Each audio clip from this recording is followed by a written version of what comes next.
ya tienen, y ya tienen la autorización si necesitan para compartir la pantalla. Y mil gracias.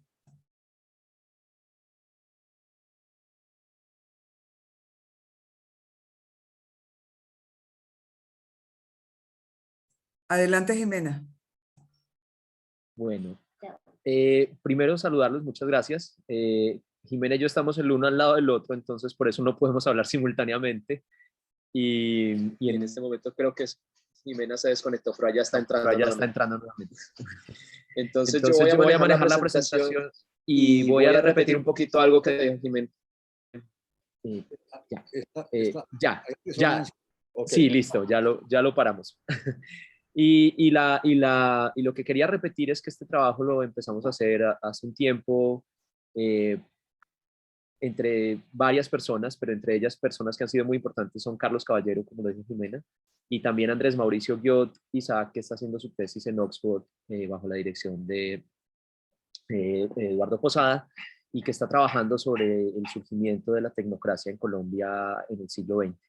Entonces, pues es un trabajo colectivo y nos hemos interesado por diversos temas de la tecnocracia, y lo que vamos a hacer hoy es simplemente tratar de pensar con ustedes, porque no es realmente como una exposición de unos resultados, sino que queremos tratar de pensar con ustedes algunas preguntas que ustedes nos propusieron, que Armando nos propuso, y que nos ayudan a tener una discusión. Y además, de alguna manera, para nosotros esto es parte casi que de la investigación, porque la discusión con ustedes va a ser enriquecedora para este proyecto. Entonces yo le voy a dejar la palabra a Jimena, o vamos a tratar aquí yo manejar la presentación y ella hablar por el lado de ella, y así vamos a hacer. Gracias. Bueno, entonces el título que escogimos creo que es significativo de lo que hemos encontrado en estos años de investigación. Esta investigación empezó por varias preguntas. Una de las preguntas era precisamente cuál es el lugar del conocimiento experto en un país y en una sociedad como la colombiana. Y obviamente como la pregunta que nos hacemos siempre por la estabilidad macroeconómica que parece excepcional en la región, pero en medio de un ambiente político y social por lo menos movido, por llamarlo de alguna manera. Y también frente a esa pregunta teníamos nuestros colegas en otras ciencias sociales y también la opinión pública utilizando esta combinación entre tecnocracia y neoliberalismo de manera permanente, pero nuestro contacto con nuestros colegas, sobre todo en la Facultad de Economía, nos hacía dudar sobre esa conexión. Y lo que empezamos a encontrar es que en realidad la mejor palabra, y esta nos la dio Carlos Caballero, para describir a la tecnocracia en Colombia era el pragmatismo. Entonces, realmente el primer mensaje que quisiéramos dar es que no hemos encontrado como, llamémoslo, una afiliación ideológica o algo que sea claramente una escuela de pensamiento a la que podamos asociar la tecnocracia en Colombia, sino más bien esta idea de la necesidad de encontrar soluciones a demandas sociales urgentes. Y en ese sentido, lo que hemos encontrado sí son consensos entre los economistas. Los elementos que quisiéramos traer entonces a la discusión con ustedes hoy son estas tres cosas: un poquito sobre la importancia de la formación del conocimiento experto, porque eso va a ser, yo creo, un marcador, una característica de la tecnocracia en Colombia, su preocupación por la formación de quienes hacen parte y quienes encarnan, podríamos decir, ese conocimiento experto en el país. Y eso hay un movimiento casi que mundial, la posguerra y los retos del desarrollo, que apuntan hacia la experticia nacional e internacional. El segundo punto que quisiéramos discutir con ustedes es qué es entonces, si yo les estoy diciendo no hay una ideología común, sino una actitud o una posición frente a los problemas que se presentan, ¿qué podríamos decir que comparten aquellos que hemos identificado como parte de la tecnocracia? Y creemos que eso que es común es un proyecto de modernización del país, de integración del país al concierto internacional, a la división internacional del trabajo, que sin duda viene desde el siglo XIX pero que con los retos del desarrollo, especialmente en la posguerra, empieza a ser particularmente importante y saliente en el sentido en el cual son los economistas profesionales, de nuevo ese conocimiento experto, quienes serán responsables por ese proyecto de modernización. Y en ese proyecto el punto central parecería ser de nuevo la prioridad de la estabilidad macroeconómica como bien público. Creo que ese es como el gran legado que nos ha dejado la tecnocracia en el siglo XX, sobre todo la segunda mitad del del siglo XX. Y quisiéramos terminar con un último punto sobre las preguntas sobre la tecnocracia un poco en el siglo XXI.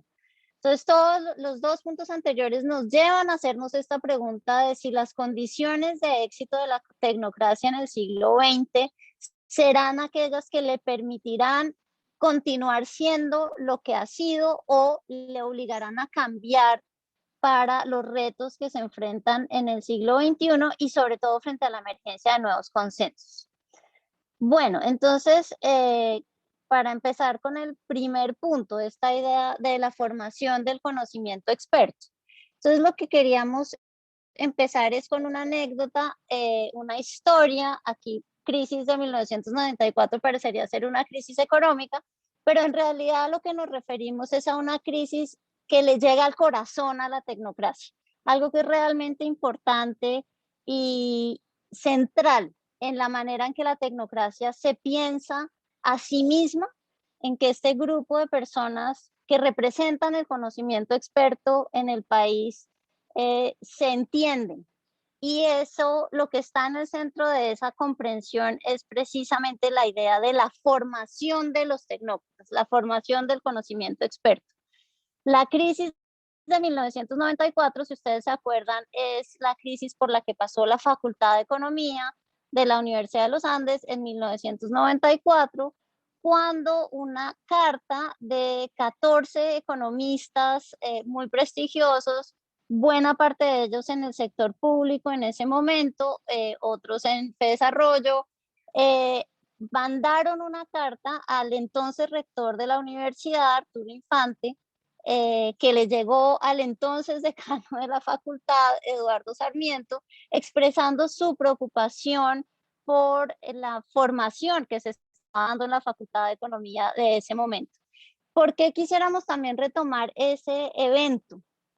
No solamente por lo central que aparece, porque en la carta que envían estos economistas, obviamente aparece, claramente es la preocupación por qué es lo que está pasando con la formación en la facultad. La facultad está dejando de ser competitiva tanto en el cuerpo docente de investigación que había conformado como en la formación que le está ofreciendo a sus estudiantes. Nosotros estábamos en la facultad en ese momento. Y entonces la respuesta que se da desde la universidad, en particular desde la facultad, es una respuesta que no responde a esa preocupación, sino que la manda al terreno, llamémoslo, ideológico. Y entonces eso es muy significativo porque aquellos que hacen parte de la tecnocracia, exacto, Nano, nosotros también estuvimos todos ahí.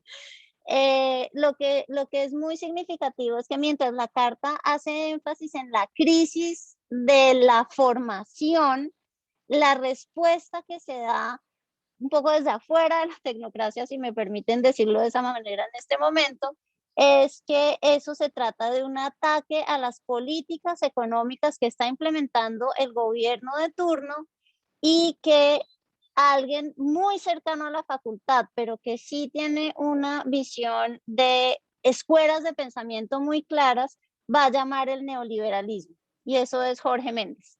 Jorge Méndez, en una de las columnas que publica en ese momento, dice claramente que lo que está pasando es que hay un ataque de esta tecnocracia neoliberal en contra de quien ha sido el principal crítico de las políticas económicas del momento y que viene de una escuela diferente.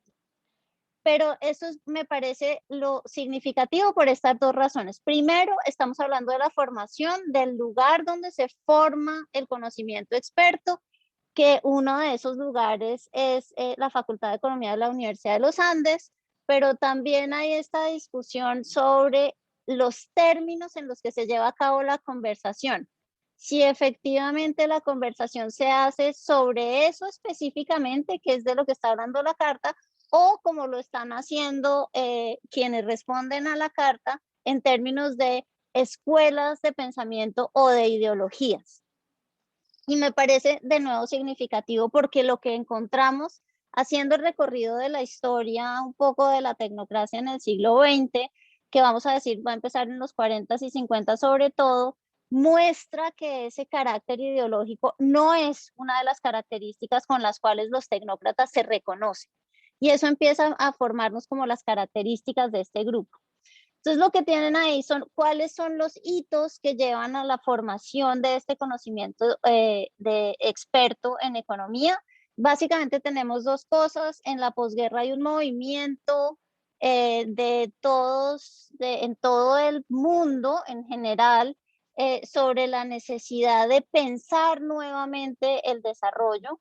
Y hay, como ustedes saben, teorías para pensarlo, pero aquí en Colombia la discusión del desarrollo, y eso está relacionado con las misiones internacionales y muy en particular con la misión, la primera misión del Banco Mundial a países en desarrollo, que es la misión que conocemos como la misión Curry, donde están Curry y Hirschman, que contrariamente como a la idea que tenemos generalmente, hay un punto en el cual están profundamente de acuerdo.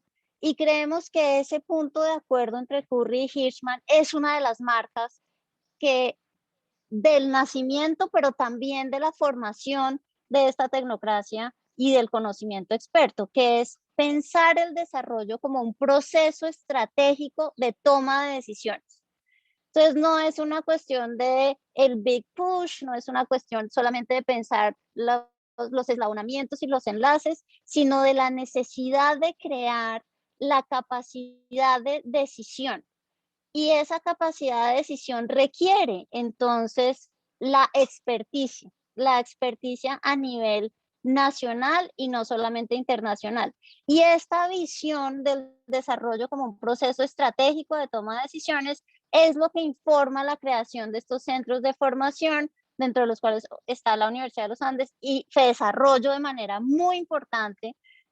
Y obviamente, pues Rodrigo Botero nos ha contado esta historia y también nos la ha contado a nosotros, entonces le agradecemos por eso, sobre efectivamente esta impresión que empieza a haber en esta formación de quién está haciendo la tarea como es.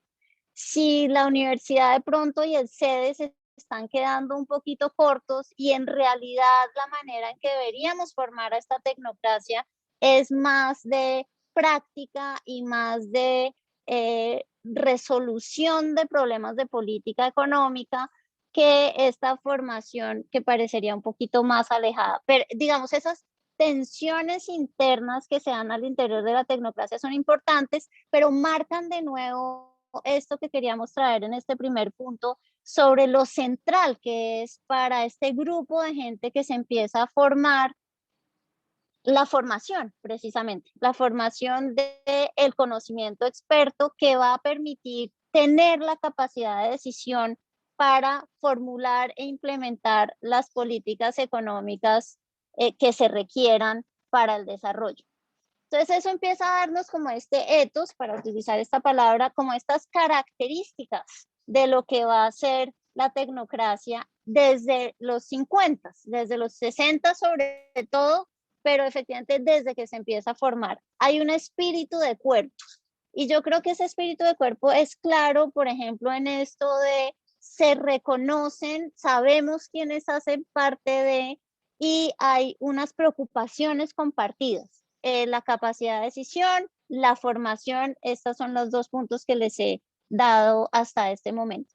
Pero también está un pedazo que es muy importante, que es este inicio de la formación de los tecnócratas en Colombia, está estrechamente relacionado con la diplomacia económica y la participación en redes internacionales que tenían los economistas o quienes estaban encargados, que en ese momento todavía no eran economistas profesionales, de la política económica. Y entonces, contrariamente como a una visión que también puede ser difundida, no tenemos una situación en la cual aquí llegan las misiones y asumimos las recomendaciones e implementamos las recomendaciones de esas misiones, sino que finalmente también hay un uso estratégico por parte de la gente que está haciendo política económica en Colombia de esa experticia extranjera. Y ese uso estratégico es muy importante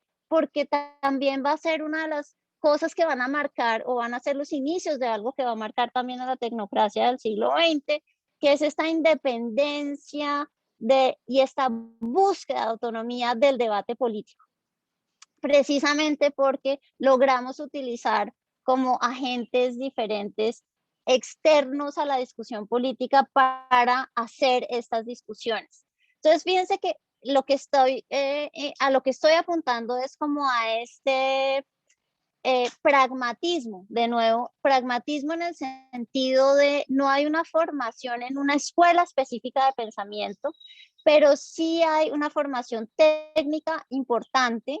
eh, por eso también buena parte de los tecnócratas de la primera generación vienen de la ingeniería, y son gente que empieza a salir a formarse, a hacer posgrados en el exterior en economía, pero no necesariamente vuelven con una visión específica de cómo debería funcionar la economía. En ese sentido, no vienen con recetas prehechas para aplicar en Colombia, sí con algunas visiones generales sobre las ventajas del mercado, pero es una cuestión de venir acá con lo que se ha creado aquí mismo y utilizar la experticia nacional de manera práctica. Y a eso es a lo que nos referimos también con el eclecticismo.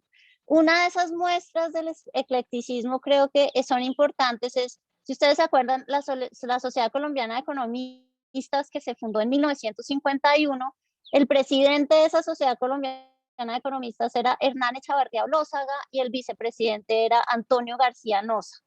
Claramente en lados opuestos del espectro político, pero están trabajando en el mismo sentido de conformar un cuerpo de economistas expertos que les permita encontrar este lugar en la discusión, en la formulación de la política económica, basada en la técnica, en la independencia de la discusión política y en la autonomía de estas decisiones políticas, gracias a este espíritu de cuerpo que es muy fuerte en la tecnocracia en ese momento. Esto implica además que hay una interlocución selectiva. Entonces, esta interlocución selectiva es no hablamos con todo el mundo necesariamente, sabemos estratégicamente y utilizando esa diplomacia económica internacional, pero también a nivel nacional, quiénes son los agentes interesantes con los que se debería discutir, porque de lo que se trata es de tomar decisiones. Son cursos de acción. Entonces también hay una noción como del empantanamiento y la captura que implica la política, de la cual la tecnocracia se quiere alejar.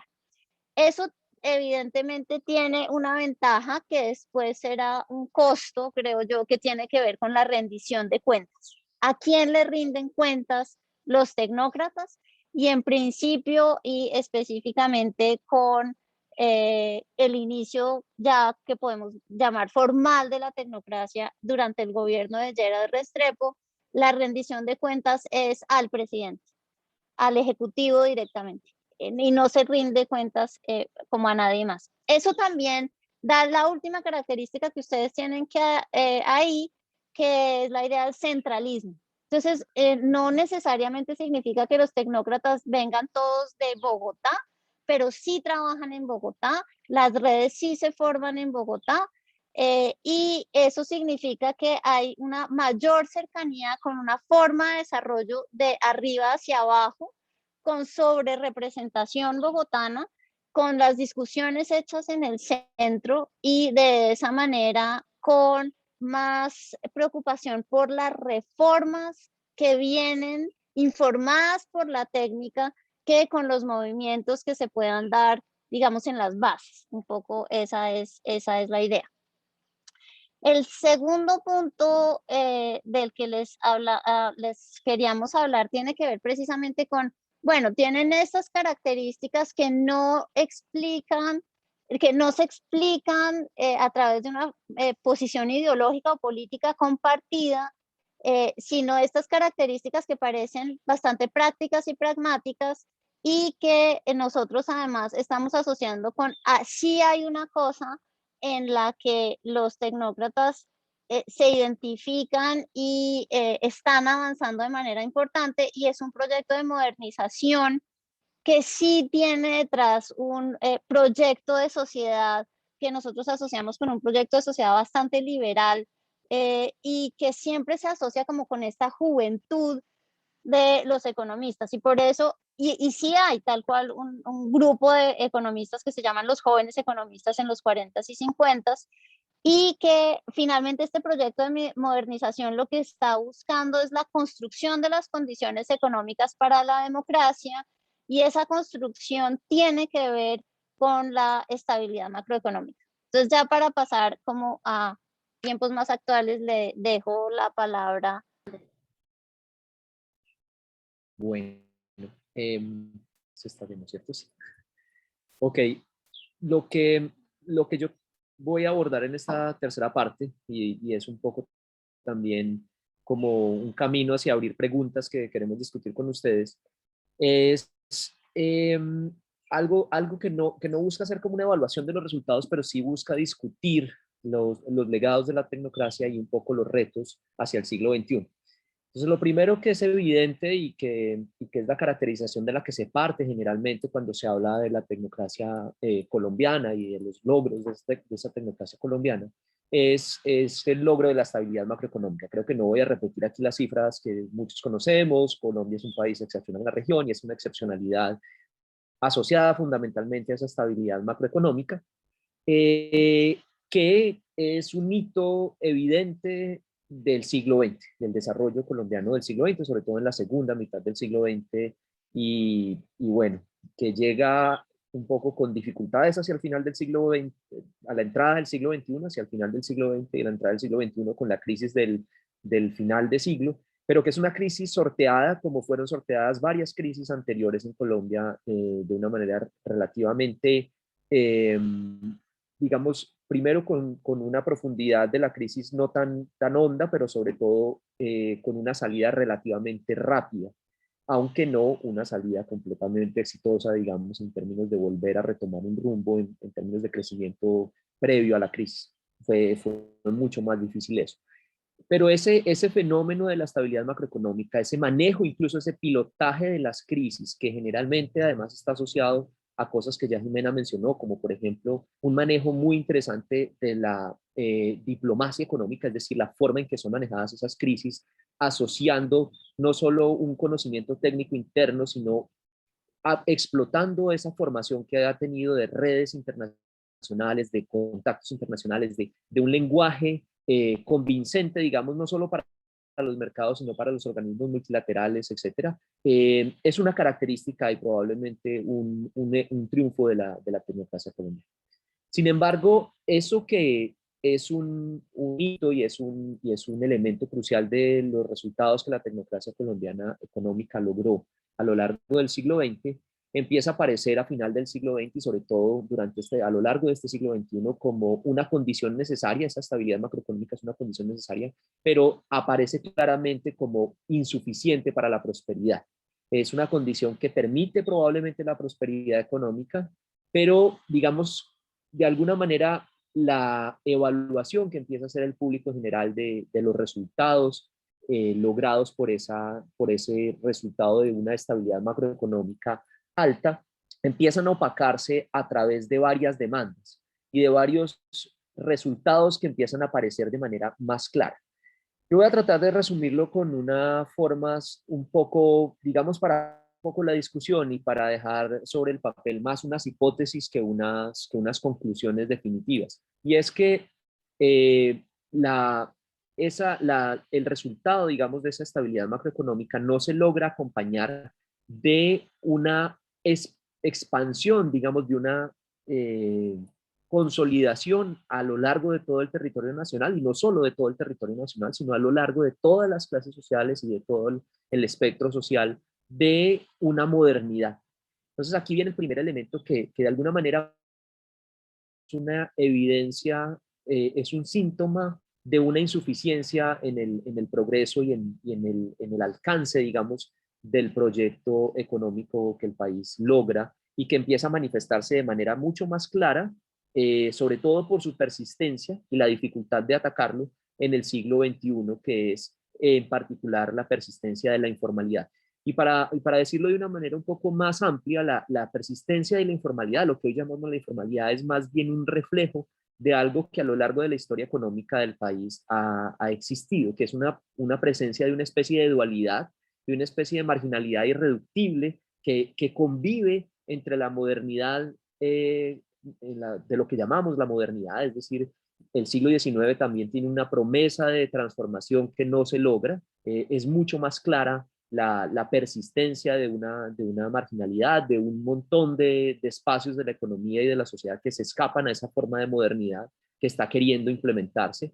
El siglo XX, con una promesa de mayor modernidad, parece dar un salto cualitativo importante hacia adelante y traer una cierta modernidad que empieza al menos a permear en el mundo urbano, en algunas partes del mundo urbano, pero también que empieza a crear una convivencia con esa marginalidad, con esa informalidad, como la llamamos hoy, con eso que se escapa a esa modernidad. Entonces esa presencia de esa dualidad, y esta es como la primera hipótesis un poco para provocar la discusión, está muy asociada a una promesa de una absorción con el modelo económico que tendríamos, con la estabilidad macroeconómica.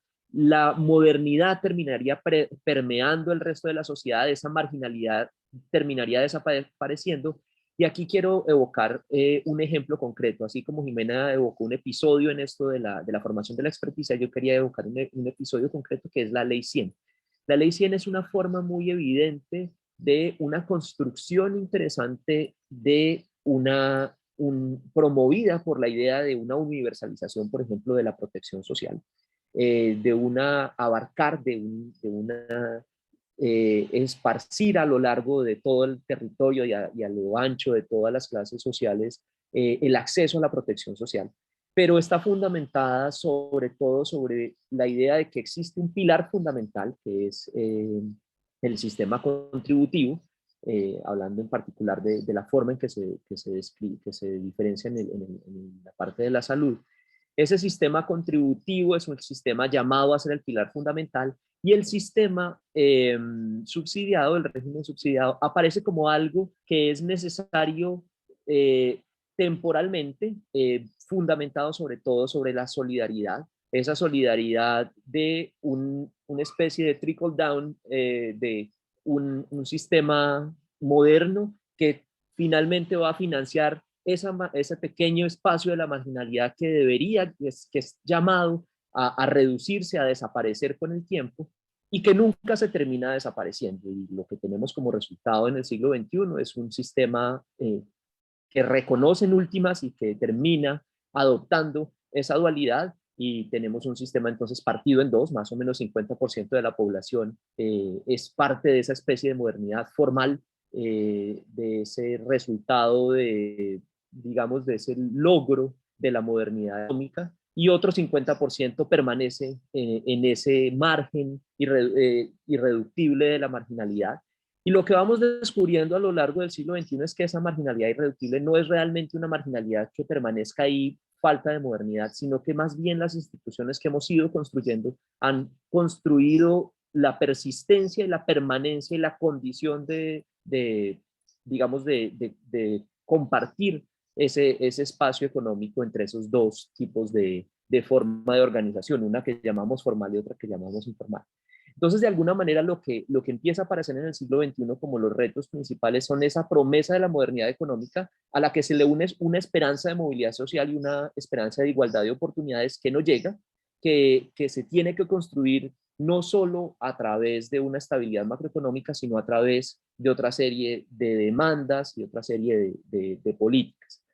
Entonces, si uno comparara como los dos, llamémoslo el siglo XX y el siglo XXI, o el siglo XX y la tecnocracia contemporánea, podríamos decir que muchos de los elementos que hicieron, o esas condiciones que hicieron el éxito de la tecnocracia en el siglo XX, tienen dejan unas preguntas y dejan unos interrogantes que son probablemente los que hacen que la tecnocracia tenga unos interlocutores mucho más críticos el día de hoy y que creemos que es como el elemento de discusión más importante probablemente al que nos enfrentamos.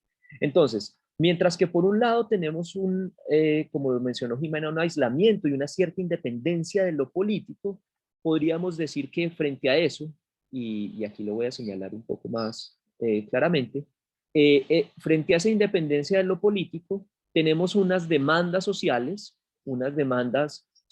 que parecen requerir más de una tecnocracia que, digamos, que construya un progreso o una promesa de progreso basado en un proyecto más colectivo que requiere que esa tecnocracia comprenda los procesos políticos y se involucre en ellos. Eso no quiere decir que la tecnocracia anterior no entienda la política, no quiere decir eso, pero hace más difícil esa independencia y ese aislamiento, esa forma en la que se construyó una tecnocracia sin unas rendición de cuentas tan clara ante el proceso político y que fue probablemente una de las virtudes de esa tecnocracia, se enfrenta hoy en día a un proceso político al que tiene que darle no solo una rendición de cuentas, sino en el que se tiene que involucrar.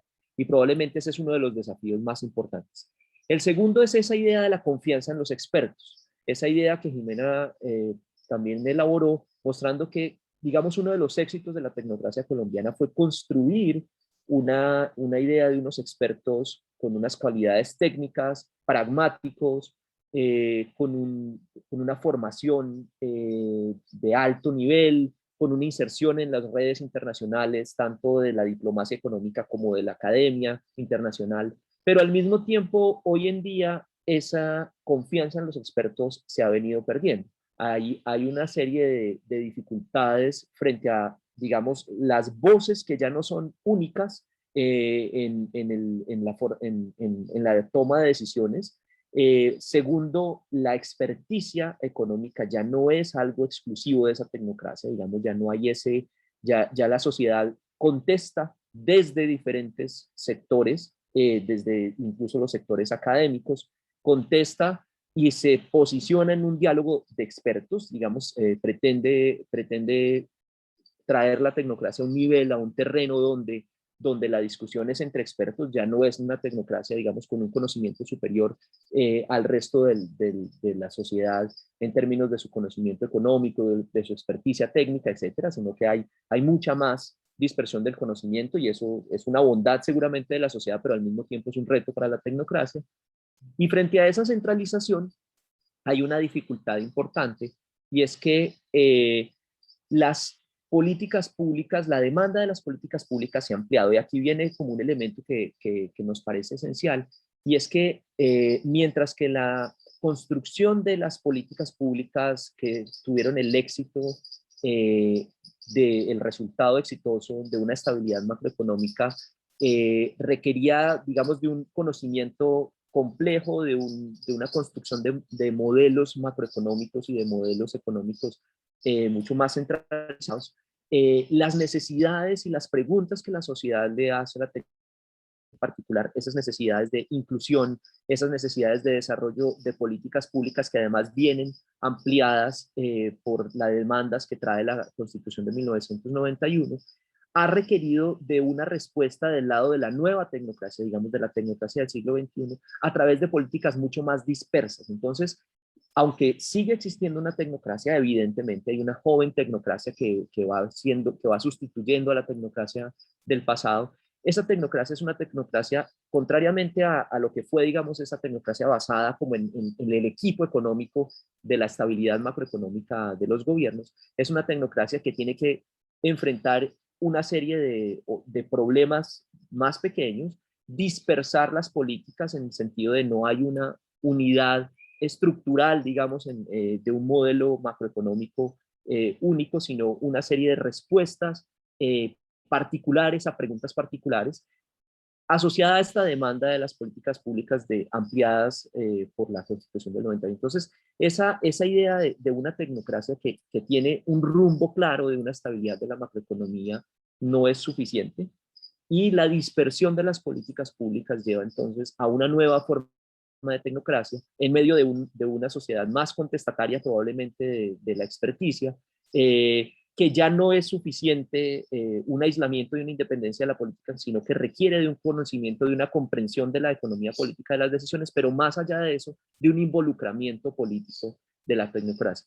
Entonces creemos que ahí están los retos del siglo XXI, que de alguna manera contrastan con lo que fue esa tecnocracia y los éxitos del siglo XX de esa tecnocracia, y que creemos que es como las propuestas de discusión que nosotros queremos tener con ustedes el día de hoy. Muchas gracias. Voy a parar aquí mi micrófono. Bueno, muchísimas gracias, Jimena y Andrés. Muy interesante. Yo creo que tenemos numerosos temas de discusión y para conversar sobre tantas cosas que ustedes han propuesto. En este momento quisiera invitar a los asistentes a que levanten la mano para ya sea hacer preguntas o hacer comentarios. Vi que Luis Álvaro, ¿tenías la mano levantada? Tenemos a Adolfo Meisel, Luis Fernando Mejía y seguramente Luis Álvaro Sánchez desde Belgrado. Empecemos con Adolfo. Adolfo, adelante.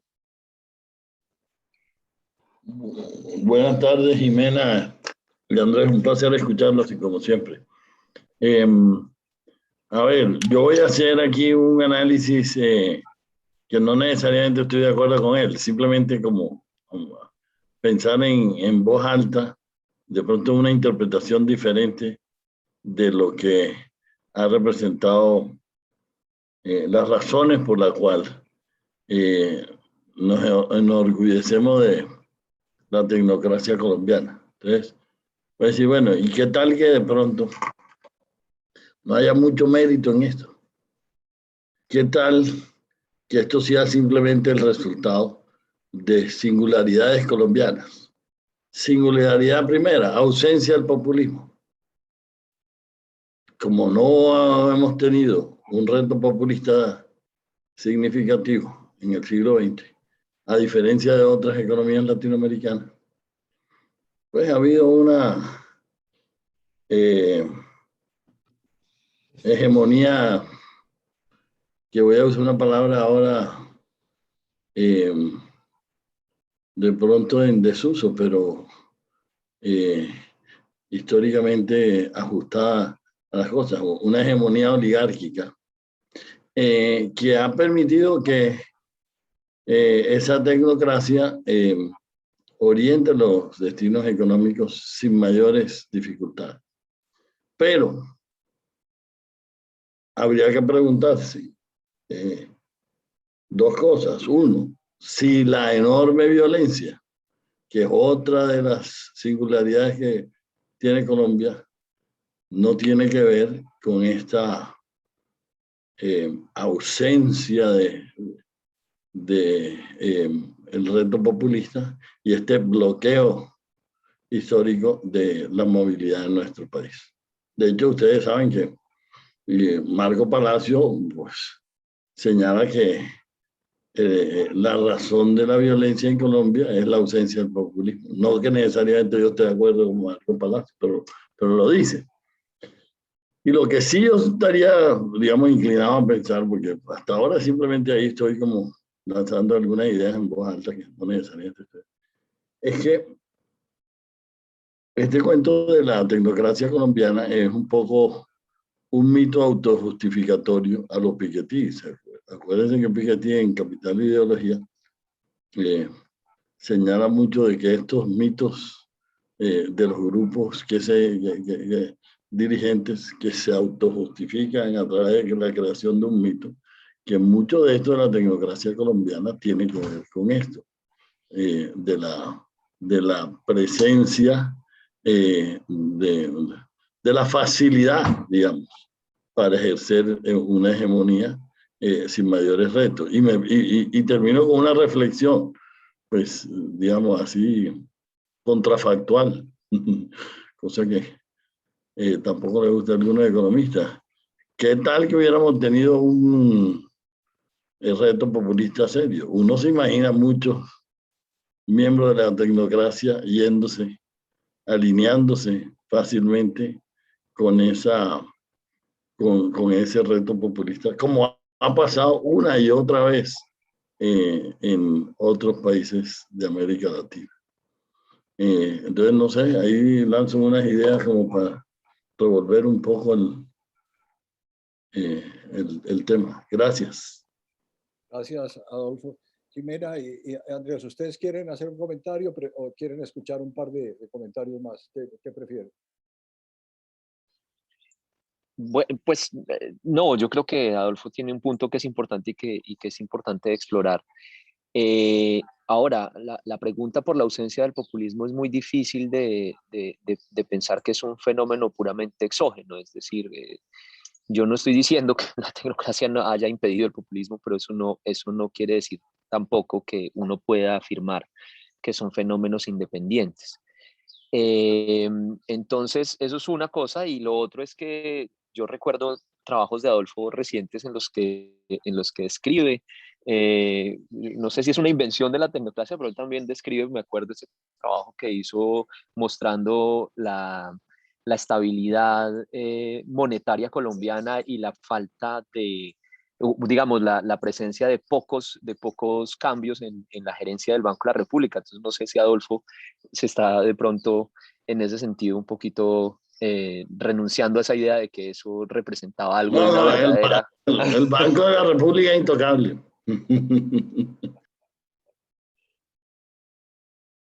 Muy bien. Qué pena por el golpe bajo, Adolfo, pero tenía que recordar ese trabajo que fue inspirador para hablar de la tecnocracia monetaria en Colombia, que fue su trabajo. Pero bueno, creo que ahí hay una discusión mucho más grande y la que toca Adolfo creo que es fundamental, esa idea de la ausencia de populismos en Colombia de los que tenemos que discutir.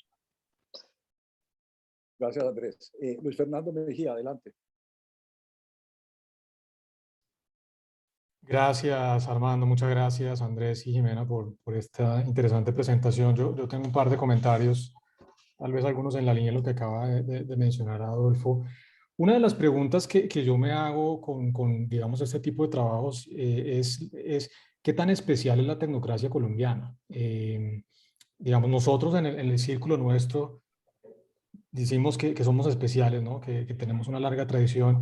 Yo creo que sería muy interesante hacer ese análisis comparativo, así sea con países de la región, para entender, digamos, primero, qué es la tecnocracia, a qué le llamamos como ese grupo de tecnocracia, y segundo, qué tan especial somos. Yo creo que faltaría, digamos, dar esa comparativa para entender realmente un poco en la línea de lo que preguntaba Adolfo, si somos tan especiales o no. Pareciera que la evidencia, digamos, anecdótica muestra que en efecto sí hay algo especial en términos del rol que ha jugado la tecnocracia en la toma de las decisiones económicas, pero sería interesante como hacer ese contraste de alguna forma, así sea con algún tipo de estudio de caso. Un segundo punto es que francamente no entendí muy bien la introducción, digamos, con esa crisis del 94. La verdad, eso digamos, lo que le deja a uno la sensación, siendo yo bogotano ni andino, es que uno de los setos, digamos, de la tecnocracia es que es el bogotanismo y el uniandinismo. Realmente no, creo que hay muchos más ejemplos adicionales para mostrar y la verdad no entendí muy bien por qué están motivando esto con un cruce de cartas entre un grupo de economistas y bueno, el entonces decano Eduardo Sarmiento, cuando la tecnocracia, digamos, ha tenido impacto mucho más amplio que simplemente esos debates puntuales que se han dado en algún momento del tiempo. Entonces no entendí muy bien la motivación, tal vez creo que hay formas un poquito más interesantes de motivar esta discusión que creo que es realmente muy especial. Y un tercer punto es, digamos, tal vez una teoría complementaria a lo que ustedes mencionan en el documento sobre, digamos, los retos. Yo primero no creo mucho en esta separación entre, esto también es un poquito los autohalagos que a nosotros los economistas nos encanta hacernos, decir que somos técnicos independientes y muy apolíticos y sin ideologías. Yo francamente dudo mucho de eso. Yo creo que todos tenemos ideología, todos cuando hemos estado en el servicio público hemos tenido que hablar con los políticos. Entonces me parece un poquito arbitraria esta separación entre decir, un poco lo que la sugiere el trabajo es los economistas o tecnócratas antes del siglo XX eran unas personas súper técnicas, independientes y apolíticas, y ahora en el XXI van a tener que meterse con los políticos. Yo creo que esa es una caricatura que no tiene mucho de realidad. Realmente hay un énfasis, digamos, un énfasis muy importante, por supuesto, en la formación técnica de las personas que han estado en los puestos de decisión, pero no me parece que idealicemos, ¿no? Como diciendo, no, estos tipos de antes nunca hablaban con un político, ¿no? Y eran completamente independientes. Realmente yo no entiendo, digamos, la toma de decisiones de alto nivel económico sin la discusión política. O sea, yo creo que esa caricatura, entre comillas, que plantean no me parece tan razonable.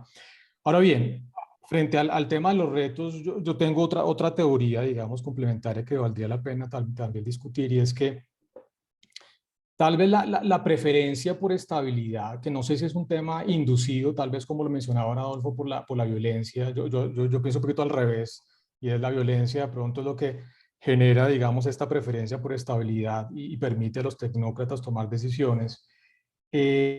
También causó como un efecto no deseado, digamos, de que esa estabilidad macroeconómica no genera las crisis que son realmente las oportunidades de cambio, ¿no? Y digamos, en este momento, pues con este tipo de cosas y estos choques que hemos tenido, tal vez se podría romper un poco eso, lo que mencionaba Andrés, que el diseño de algunas instituciones han perpetuado ciertos problemas tan grandes de exclusión como la informalidad laboral, pero probablemente pues esa preferencia de estabilidad y ese gradualismo, si se quiere, pues justamente es el que no permite que tengamos cambios sustanciales y reformas de fondo, ¿no? Y no creo que sea un tema, digamos, de que ahora la sociedad es más contestataria o que ahora la gente no crea menos en los expertos. En los últimos 100 años ha habido ciclos, ¿no?, de populismo a nivel mundial, y yo creo que es más un tema, digamos, de pronto me gustaría como que pudieran explorar esa hipótesis de la estabilidad, la que justamente no ha permitido, digamos, esos cambios estructurales. Y también finalmente, y eso ustedes lo tienen en el documento, al menos lo vi, digamos, de alguna manera señalado, y es que la estabilidad no es la panacea, un poco relacionado con lo que acabo de decir, ¿no? Cuando uno mira el ingreso por habitante de Colombia frente a América Latina, estamos por debajo de la media, ¿no? Brasil, Chile, México, Uruguay, Costa Rica, todos tienen ingresos por habitante más altos. Entonces sería interesante un poquito también como estudiar ese ángulo, digamos, de tal vez si la estabilidad no solamente no es una condición no es una condición suficiente, sino tampoco quisieras entender si tampoco es una condición necesaria, justamente por el hecho, digamos, de que la estabilidad puede bloquear los grandes cambios estructurales, ¿no?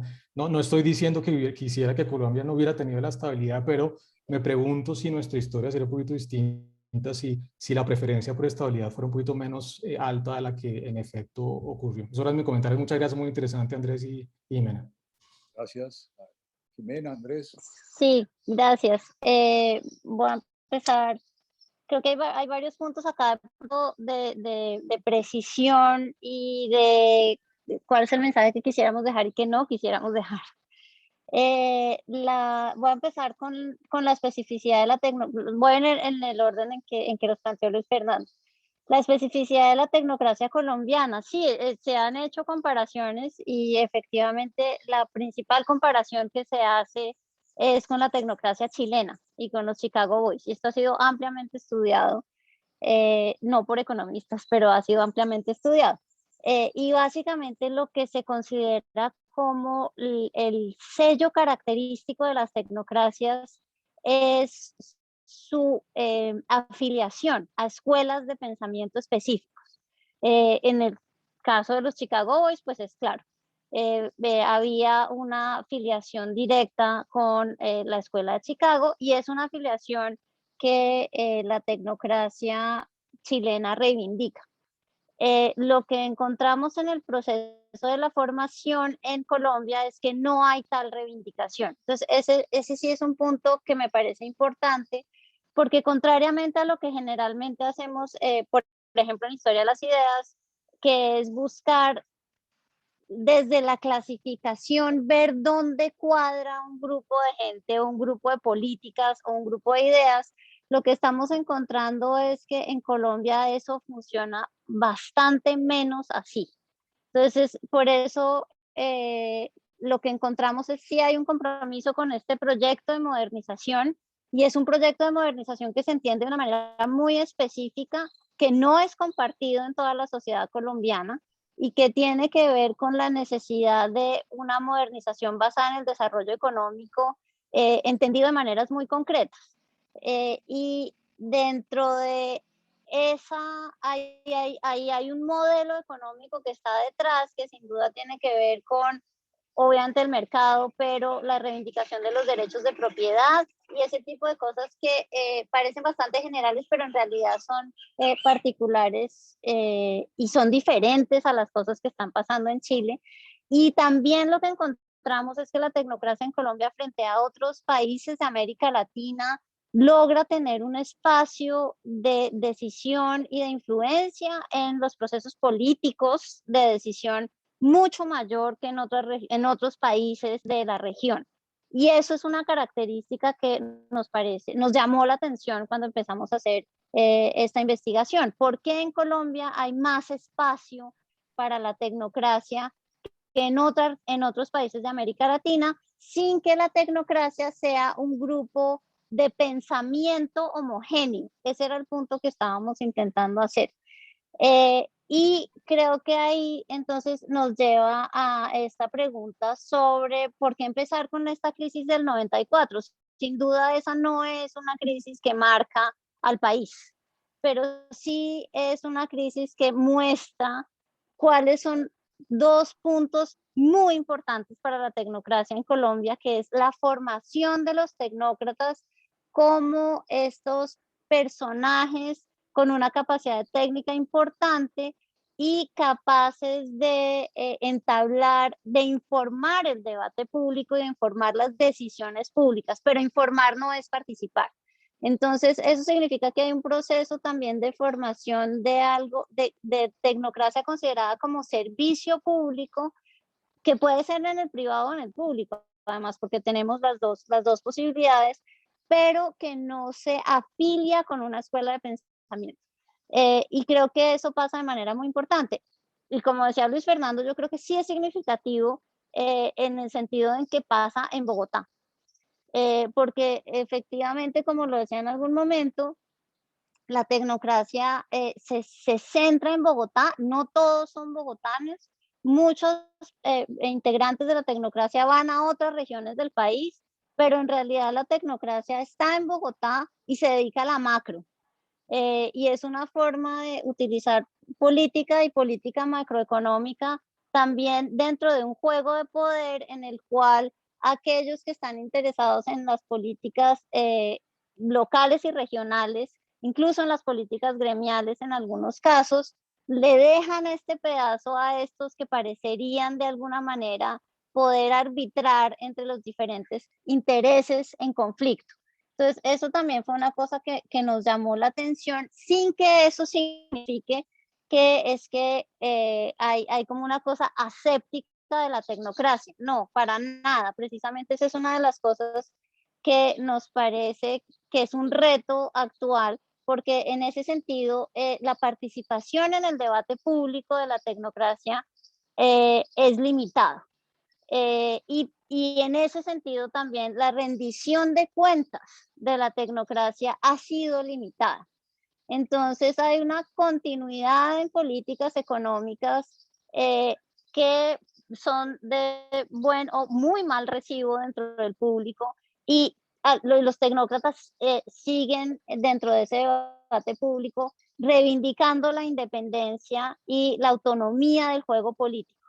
Uno de los primeros críticos de la tecnocracia en ese sentido fue Hirschman, el principio de los tiempos de la tecnocracia en Colombia, diciendo en la medida en que los tecnócratas no se le involucren con ese juego político, su proyecto de sociedad no contará con el apoyo y la legitimidad necesarios. Y eso es una de las cosas que estamos poniendo aquí en juego, que probablemente eso hace más falta. Entonces, no es que no haya una discusión, sino hay una selección de las interlocuciones y hay una selección de los agentes con los cuales los tecnócratas deciden hablar y negociar y manejar esa capacidad de decisión política que no es inclusiva. Eso es un poco ya de manera mucho más directa y fuerte lo que estamos diciendo. efectivamente hay una preferencia por la estabilidad, yo creo que eso es muy claro y probablemente lo que estaba diciendo Adolfo tiene todo el sentido del mundo. Estamos en un contexto muy específico en Colombia, marcado por la violencia, marcado por una violencia que viene de unas disputas territoriales importantes, significativas, que tiene que ver seguramente con esta hegemonía oligárquica de la que habla Adolfo, y pues obviamente otros, que hace que haya una búsqueda de cooptación de la capacidad de decisión. Y eso entonces también hace que, digamos, al menos haya una preferencia de algo que sea estable dentro de esto que va cambiando y que es muy conflictivo y muy violento en la vida de este país, que hace que entonces cualquier crisis, contrariamente a lo que muestran las nuevas generaciones como Luis Fernando, pero que también lo decía Hirschman, toda crisis sea una oportunidad. En realidad estamos en un contexto en el cual las crisis son una amenaza. Y aquello que tenemos entonces es realmente a lo que nos podemos aferrar es a la estabilidad macro como una condición necesaria para la democracia. Yo creo que eso tampoco hay que olvidarlo. Esto no estamos hablando solamente de la técnica por la técnica, sino hay un proyecto social y por lo tanto hay un proyecto político detrás. Eso era. Gracias. Gracias, Jimena. Le doy la palabra a Luis Álvaro en Belgrado. Adelante, Luis Álvaro.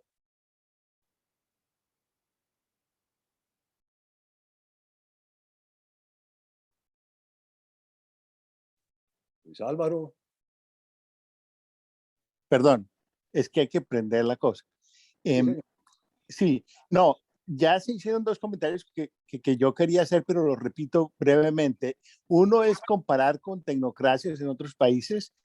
Yo no estoy muy convencido que la colombiana es especial, porque todas son especiales. Mire, los mexicanos cuando hicieron el Tratado de Libre Comercio, esa gente tuvo mucha influencia.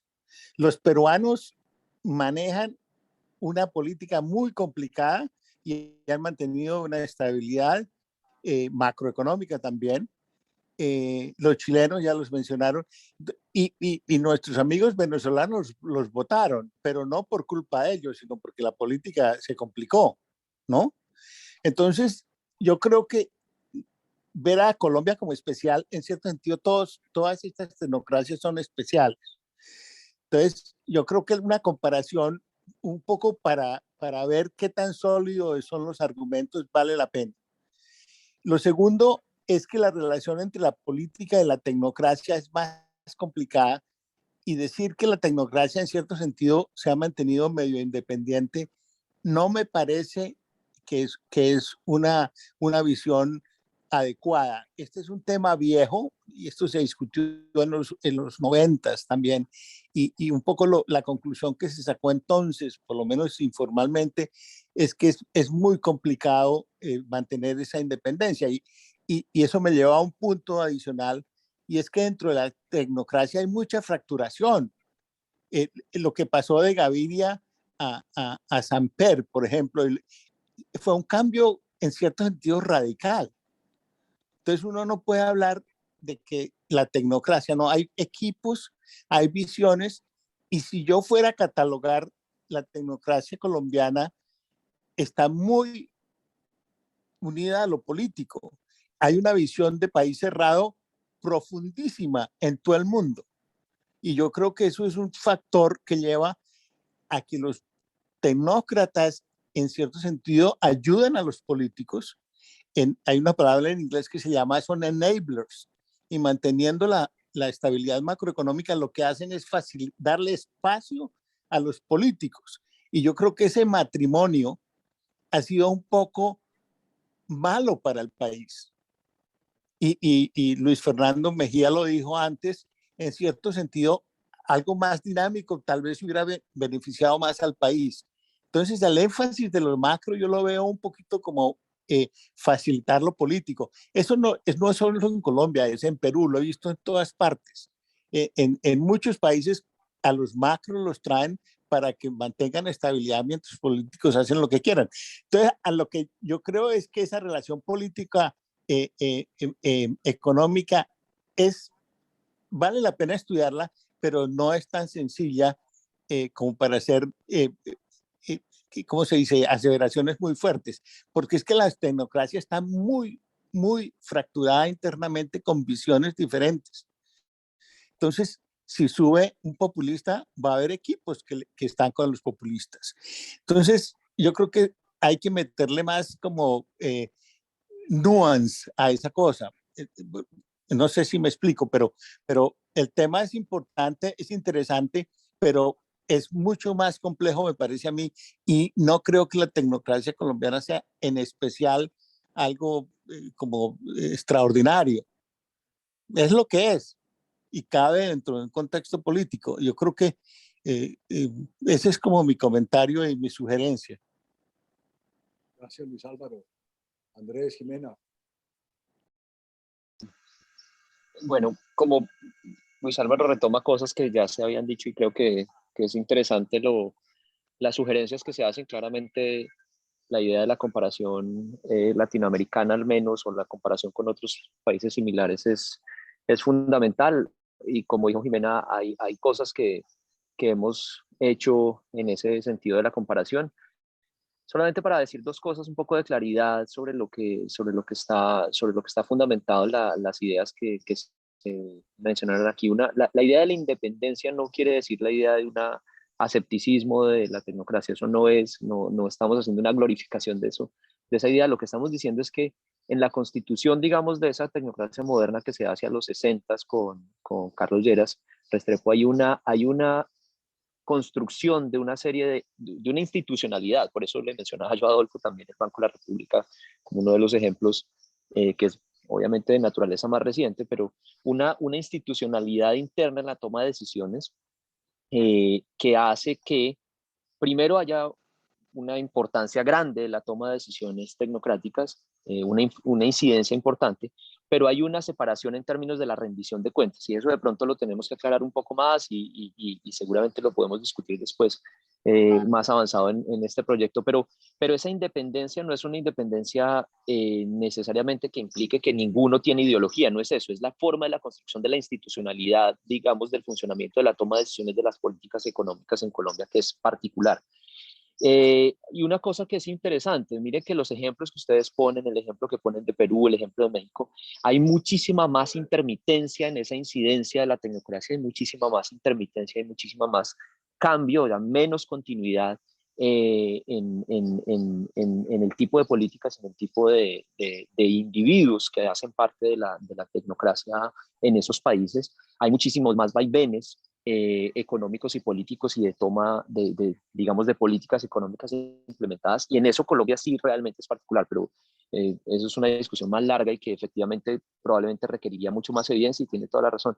Una última cosa que me parece importante sí decir: claramente esa hipótesis de que la estabilidad probablemente es de alguna manera, pongámoslo fuerte, una maldición, probablemente que ha retrasado los cambios estructurales del país, sin duda, eso no va en contra de la idea que nosotros estamos proponiendo. Al contrario, probablemente uno de los balances que sea necesario hacer, y que claramente este trabajo debería llamar a hacer, es un balance sobre precisamente las consecuencias de esa preferencia por la estabilidad, si lo queremos llamar así. Esa preferencia por la estabilidad probablemente ha hecho más difícil los cambios estructurales. Y hay una cosa que está intrínsecamente relacionado con eso, fuertemente relacionado con eso, perdón, y es que algo que se ha dicho ya en dos oportunidades acá, y es que la independencia de la tecnocracia, más que la independencia, es que había una cierta autonomía del manejo de la política macro y de la estabilidad macro, como si se dejara de alguna manera esa estabilidad macro como el terreno de la tecnocracia, y de otro lado una serie de decisiones políticas que, como se dijo en la última intervención, son decisiones que se facilitaban por esa estabilidad y que probablemente no fueron las decisiones más deseables. Por decir algo, cosas relacionadas con la fiscalidad en Colombia, la imposibilidad de hacer una reforma fiscal ahí. La tecnocracia siempre fracasa. Y no solo la reforma fiscal, sino, digamos, políticas de tierras, etcétera, en las que son terrenos impenetrables para la tecnocracia, y yo creo que eso es algo que no se puede negar y que vale la pena estudiar. Eso Gracias, es. gracias Andrés. Gustavo Moreno, adelante.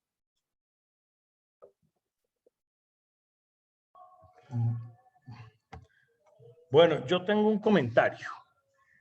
Yo pienso que ha estado muy interesante y muy acertada en términos generales toda la presentación, a pesar de que es un work in progress.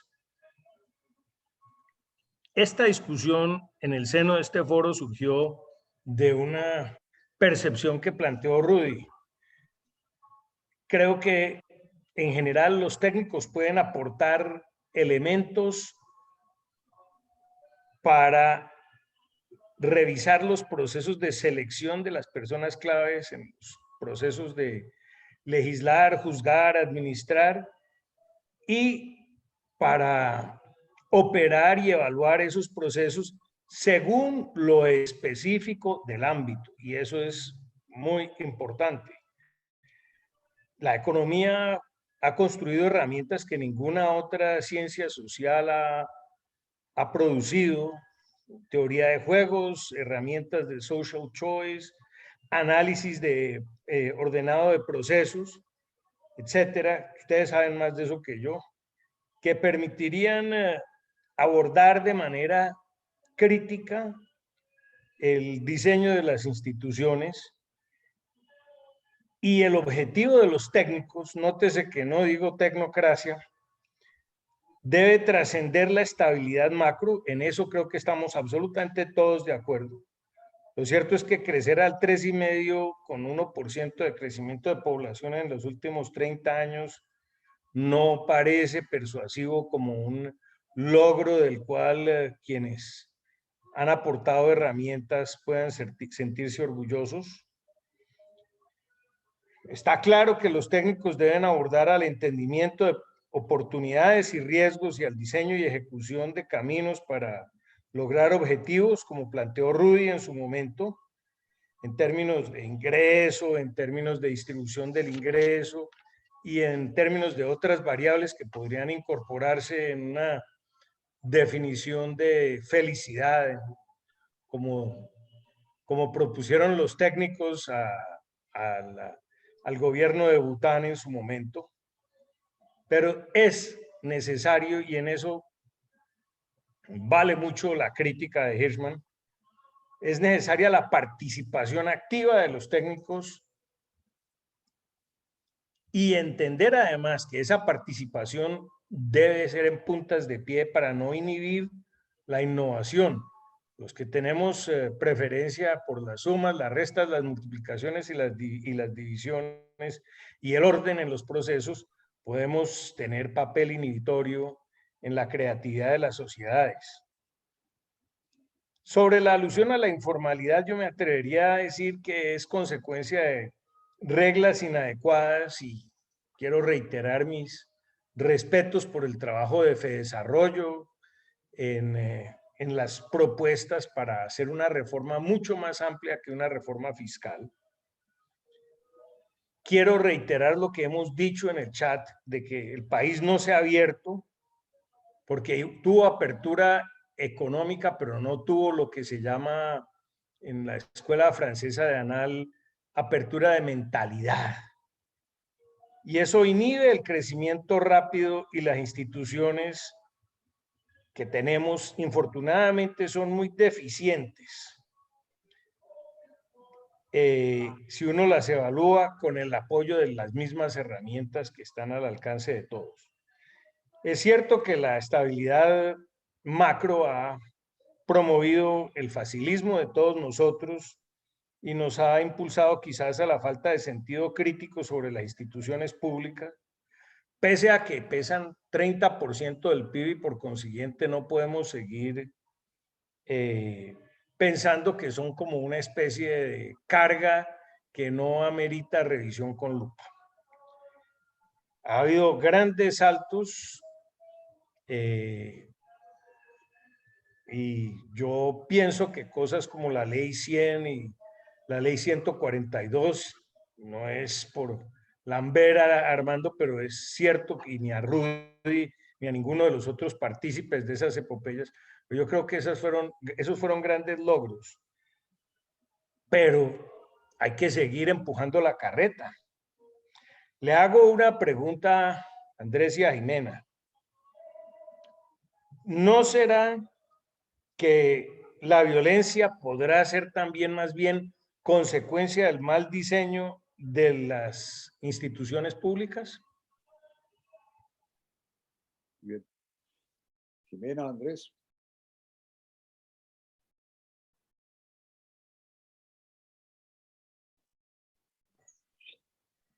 Bueno, la pregunta está, está muy difícil. Queríamos hacer una cosa, por un poco de emoción de orden para que el tiempo nos permita oír las demás preguntas y los demás comentarios. Entonces, además, no es para evadir esa difícil pregunta, pero también para tener un poco de, tal vez al final, para responder a varias, que me parece mejor entonces darle la palabra a quienes tienen la mano levantada y después tratamos, pues, si es posible, dar una respuesta, al menos nuestra respuesta a esas preguntas. Gracias, Andrés. María Mercedes Cuellar, adelante. Ay, gracias, Armando. A ver, me parece que el tema, pues, es un tema que amerita realmente estudiarlo y entenderlo bien. Y me parece muy interesante el trabajo y los planteamientos que han venido haciendo. Yo simplemente quiero, es como hacer un comentario sobre algo que he pensado que es relacionado con el tema, que lo he pensado desde hace mucho tiempo, y que les cambie un poco las palabras, el orden a las palabras. Yo no hablaría de tecnocracia, no sé por qué, sino más bien de economistas. Y yo pienso que, y tampoco hablaría de populismo, sino de derechos. Yo no sé si esto que tanto, pues, cambia digamos, la dimensión del trabajo, pero un poco mi opinión ha sido que la economía tuvo una fuerza muy grande por allá hasta la década del 90, o un poquito, pues, a los mediados de la década del 90, qué sé yo, porque desarrollaron una cantidad de técnicas y una cantidad de sistemas de mediciones que era muy difícil de batirlos. Entonces, un economista salía con que las desviaciones estándares y no sé qué cosa, y todo el mundo quedaba un poco loco, y la gente, pues, de alguna manera creía todo lo que decían los economistas y que todo era como una ciencia exacta, cuando la economía realmente nunca ha sido una ciencia exacta, pero se ha vuelto como una ciencia exacta. ¿Y qué cambió? En mi opinión, lo que cambió fue la Constitución del 91. La Constitución del 91 estableció los derechos, y ahí se produjo un cambio que los economistas casi no logran entender, sino les costó como 15 años tratar de entender que había habido un cambio en la Constitución. Y ese cambio en la Constitución introdujo dos cosas que en mi opinión son trascendentales. Una, que ya no prime el derecho colectivo, sino el individual. O sea, la persona es lo importante, no es por ejemplo, que si hay un señor que tiene SIDA y la enfermedad cuesta mucho, entonces mejor se le da atención a 100,000 personas que vale lo mismo que el tratamiento de uno de SIDA, por decir algo. Entonces la persona es importante y la persona tiene derechos. Pero lo más interesante, eso fue lo que desarrollaron los alemanes, que esto viene, pues, después de la Segunda Guerra, cuando establecieron que el derecho a la vida era un derecho esencial en la Constitución alemana, que entre otras no se llama Constitución, sino como una Carta de Derechos. Y desarrollaron unas metodologías para confrontar derechos fundamentales, ¿sí? Sí, por ejemplo, se confronta la libertad con el orden, que son dos cosas que están, pues, totalmente pues, enfrentadas, que lograron mediante un sistema de silogismos que es muy interesante, que es todo lo que son el test de proporcionalidad que es básicamente eso: cuánto enfrentas tú un derecho con otro derecho, cuál gana. Y en ese mundo, de ese lenguaje, que además es muy poderoso filosóficamente, y los economistas perdieron el terreno, perdieron el cuarto de hora que se les había presentado con el desarrollo de tecnologías del manejo de información, de estadísticas, todo esto, porque es mucho más fuerte el argumento que tienen los abogados. Y dentro de ese argumento, que es muy pesado, no vale decir que hay que tener el presupuesto público equilibrado, que la política macroeconómica, porque dice que es un deber del Estado proteger a la gente. Vaya, usted como economista ve cómo se las arregla para levantarse la plata, pero a mí me protege la gente. Entonces, en ese mundo, ese diálogo que es muy difícil, y que yo creo que en Colombia, de verdad, creo que duramos como 20 años en entender que lo que están haciendo los abogados, pues ganaron. Entonces ese es el conflicto y yo hablaría, por eso yo no hablaría tanto como de tecnocracia, sino de una discusión entre economistas y abogados. Muchas gracias. Muy bien. ¿Comentarios? Andrés o Jimena. No, lo que queríamos es recoger todas las intervenciones finales de las manos que vemos levantadas para que no se quede nadie en el tintero y después de pronto decir algo de nuestra parte. Muchas gracias. Santiago Montenegro. Gracias, Armando. No, muy interesante, Jimena y Andrés, este trabajo. Yo creo que se presta pues para unas reflexiones muy importantes sobre el papel de los economistas en Colombia. Este es un tema que yo creo que para entenderlo mejor, digamos, sí es bueno hacer unas comparaciones con el papel que han jugado los economistas o los tecnócratas en otras partes. Y en ese sentido, he tenido la oportunidad de discutir un poco esto con algunos amigos y conocidos chilenos, ¿no? Con José de Gregorio, con Klaus Schmidt-Hebel, con el mismo José Piñera, ¿no? Y un poco, digamos, ellos sí nos ven diferentes, nos ven muy pragmáticos, como ustedes han argumentado, y también nos ven como con cierta admiración, ¿no? Porque esa estabilidad de la economía, que no es de Colombia, pero que no es solo de la economía, en una mirada de largo plazo, es una estabilidad política también, y que tiene que ver con la ausencia de populismo, ¿no? Un poco lo que decía David Bushnell, que decía que Colombia fue durante mucho tiempo uno de los países menos estudiados y quizás menos comprendidos de América Latina, y que estaba de acuerdo con Berquist, con el otro historiador, quien decía que el bajo interés de que Colombia despertaba entre los académicos y analistas en los centros de estudios latinoamericanos, sobre todo los Estados Unidos, se debía porque no sabían dónde poner la Colombia, que no encajaba con los modelos y estereotipos más comunes para explicar América Latina. Entonces él se preguntaba algo así: ¿qué puede un especialista hacer con un país donde los dictadores son prácticamente desconocidos, donde la izquierda ha sido históricamente débil y donde la urbanización y la industrialización no produjeron tendencias populistas, ¿no? Y entonces, digamos, en alguna medida, desde fuera, han tratado de explicar esas singularidades de Colombia con la tecnocracia. Y un poco nosotros mismos también nos hemos como creído el cuento de que somos distintos y hemos jugado un gran papel, que creo que sí se lo ha jugado, ¿no? Entonces, un poco la pregunta es explicar por qué y a qué se debe, ¿no? Entonces, yo he tenido desde hace tiempos algunas hipótesis que, entre otras cosas, las he discutido con Eduardo Posada Carbó. Hemos sido pragmáticos, no hemos sido neoliberales, y yo diría que han influido dos cosas. Por un lado, dentro de los economistas colombianos, desde hace mucho tiempo, la historia ha sido importante, ¿no? La historia económica y la historia en general, ¿no? Y esto quizás se debe, digamos, al papel originario y pionero de Miguel Urrutia, ¿no? Bueno, de pronto Esteban Jaramillo antes, pero la tesis de Miguel, la historia del sindicalismo, fue muy importante, ¿no?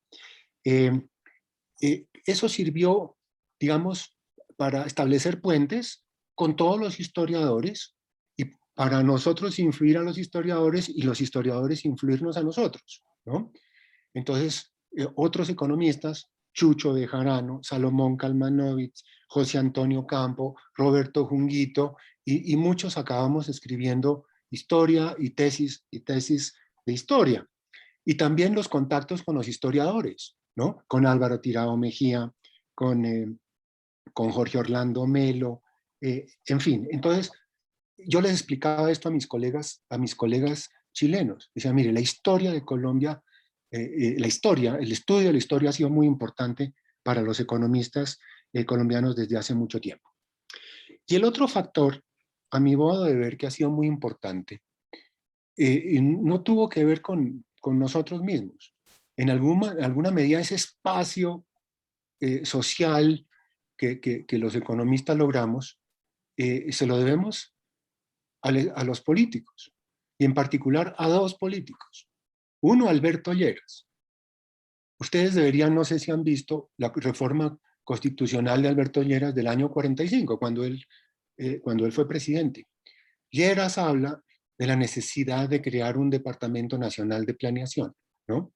Y él ve la importancia de los economistas. Y luego, como en muchos otros temas, las ideas fueron de Alberto Lleras, y quien las llevó a la práctica fue su primo, Carlos Lleras, ¿no? Carlos Lleras. Entonces, cuando vuelve a ser presidente Alberto Lleras, en el año 59 crea el Departamento Nacional de Planeación, pero el que le pone a planeación, digamos, ese estatus que llegaría a tener fue Carlos Lleras en su gobierno, ¿no? En su gobierno.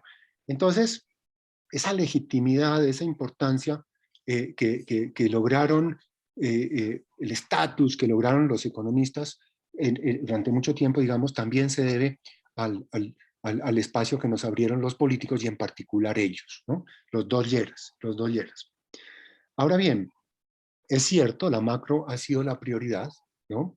Ha sido la prioridad, y eso en alguna medida, digamos, no ha estado bien, ¿no? No ha estado bien, pese a los esfuerzos que desde mucho tiempo, por ejemplo en el CEDE, se comenzaron a hacer las primeras encuestas de hogares, Ulpiano Ayala en eso fue importante, y luego otros trabajos, digamos, haciendo un balance sobre temas más estructurales, aparte de la macro, pues no nos ha ido bien, ¿no? Un país que solo recauda en impuestos un 14% del PIB, ¿no? Una informalidad, como ya se mencionó, de un 65%, la informalidad laboral, unos niveles de productividad que hoy en día son un 30% menos inferiores a los que teníamos hace 50 años, ¿no? Midiendo la productividad como el producto de trabajador nuestro comparado con el producto por trabajador de los Estados Unidos, ¿no? Entonces yo sí estoy de acuerdo con eso que ustedes plantean, de que si bien la macro es una condición necesaria, sobre todo mirando hacia adelante, pues no es suficiente. Tenemos que meterle más fuerza, más impulso a estos temas más estructurales. Perdonen que me haya extendido mucho. Gracias. Gracias, Santiago. Luis Fernando Alarcón, adelante. Bueno, gracias Armando y Mena y Andrés por una presentación que pone a pensar y que pone sobre la mesa temas bien importantes. Yo, haciéndole honor al título de la presentación, voy a tratar de ser muy pragmático, y de hecho creo que lo soy en todas mis cosas. Entonces, yo creo que cuando uno habla de esta relación o dicotomía entre la política y la tecnocracia, o entre la política y la técnica, hay que entender una cosa: el político puro cree tener soluciones fáciles para todas las cosas y se fundamenta en su intuición y de alguna manera en el sentido común, aún para proponer fórmulas y diseñar políticas públicas en temas muy complejos y de una alta sofisticación. Por supuesto, la política macroeconómica pues es uno de ellos, pero en todo lo demás también. Digamos, pretender uno satisfacer las necesidades de salud de la población y cumplir con el mandato constitucional de los derechos en salud de una manera intuitiva, pues seguramente lleva a chambonadas. Contrario a, por ejemplo, un diseño como el de la Ley 100, complejo, sofisticado, con muchos retos, desde luego en su implementación, o el diseño de un correcto funcionamiento de los mercados de energía, para poner otro ejemplo, que son temas que no se resuelven simplemente a punta de sentido común. El político normalmente tiende a pensar que tiene respuestas obvias para todas las cosas, y conocemos casos. Yo creo que uno de los presidentes de este siglo tenía respuestas él para todas las cosas, por encima del consejo de los técnicos y de los especialistas en los temas. Entonces, yo pienso que el gran reto es cómo lograr tener esa audiencia donde toca. Yo creo que en el tema macroeconómico ese espacio está ganado por muchas razones, y eso uno puede echar carreta sobre eso. Pero yo creo que en todas las demás cosas y en general, en temas de política pública, en los temas más sensibles para la sociedad, que la salud, que la educación, que los servicios públicos, que la construcción de infraestructura, en fin, que el diseño territorial, todas esas cosas, pues que la política de tierras, en todos esos temas, yo creo que el gran reto de la tecnocracia, pues para utilizar un término, y posiblemente yo ahí le añadiría a María Mercedes que la tecnocracia no son solamente los economistas, son los especialistas, son las personas que conocen a fondo los distintos temas. El gran reto es cómo lograr llegar a las instancias apropiadas, y pienso que para los propósitos de un grupo como este es muy relevante, porque aquí hay una preocupación siempre, bueno, ¿y cómo vamos a jugar? ¿Qué podemos hacer? ¿Cómo logramos que ideas virtuosas en los distintos temas lleguen a donde sean? Y yo aquí quiero hacer una acotación. Fíjese que donde mejor audiencia han tenido los tecnócratas o los técnicos o los especialistas o lo que sea, ha sido cuando en la cabeza del gobierno ha habido un buen entendimiento con ese grupo de personas. Santiago acaba de mencionar, por ejemplo, al doctor Lleras, a Carlos Lleras, pues que se entendía directamente con esos técnicos. Yo pienso y argumento que el presidente Barco tenía un profundo respeto por los técnicos y los oía y manejó eso muy bien. Y sin lugar a dudas, César Gaviria en su etapa anterior, creo que ya no tanto, tenía un profundo respeto por los técnicos. Y yo creo que uno de los retos que tienen o que tenemos personas como nosotros, pero sobre todo ustedes los jóvenes, es cómo llegar a esas instancias, cómo lograr construir una relación pues virtuosa y constructiva, y tener y ganarse el respeto frente a quienes van a ser los posibles jefes de Estado. Porque es que cuando uno tiene un presidente que simplemente lo que los técnicos le están diciendo les entra por aquí, les sale por aquí, y mira a ver cómo les dora la píldora y les dice yo le hago un cómplice y listo, yo le hago un cómplice y con eso salimos del problema. Así no se va a lograr lo que es realmente el objetivo último, que es poder aportar con visión de experticia a un adecuado diseño de las políticas públicas en todos esos temas que están abiertos. Ese es como mi comentario. Gracias, Luis Fernando. Luis Álvaro, ¿tú querías intervenir otra vez? No, era que no había bajado la mano, ya no quiere intervenir, Armando.